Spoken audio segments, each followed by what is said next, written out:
يا أيها المزمل قم الليل إلا قليلا نصفه أو انقص منه قليلا أو زد عليه ورتل القرآن ترتيلا إنا سنلقي عليك قولا ثقيلا إن ناشئة الليل هي أشد وطئا وأقوم قيلا إن لك في النهار سبحا طويلا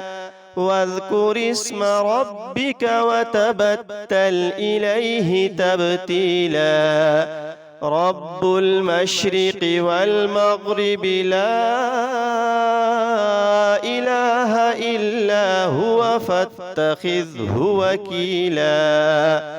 واصبر على ما يقولون واهجرهم هجرا جميلا وذرني والمكذبين أولي النعمة ومهلهم قليلا إن لدينا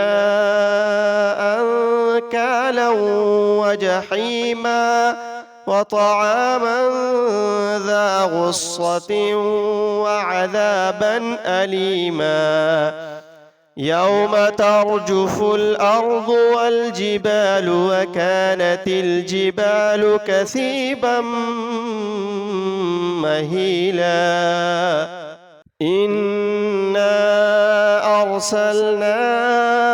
إليكم رسولا شاهدا عليكم كما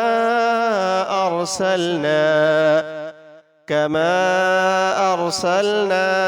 إلى فرعون رسولا فعصى فرعون الرسول فأخذناه أخذا وبيلا فكيف تتقون إن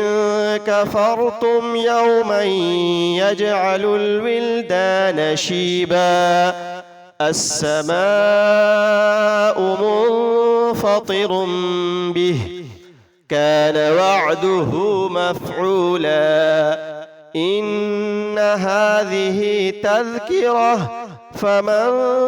شاء اتخذ إلى ربه سبيلا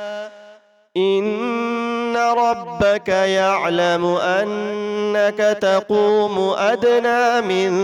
ثلثي الليل ونصفه وثلثه وطائفة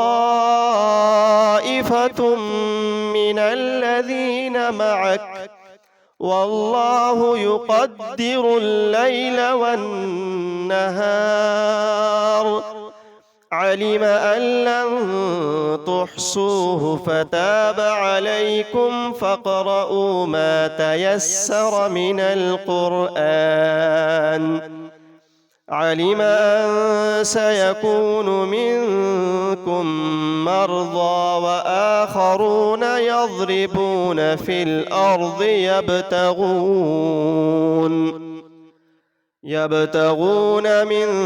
فضل الله وآخرون يقاتلون في سبيل الله فاقرؤوا ما تيسر منه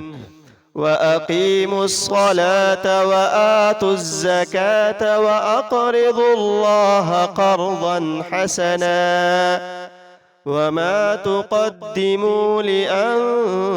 لأنفسكم من خير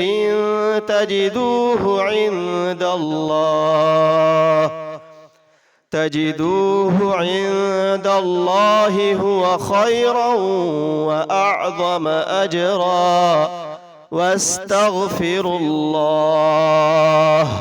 إن الله غفور رحيم.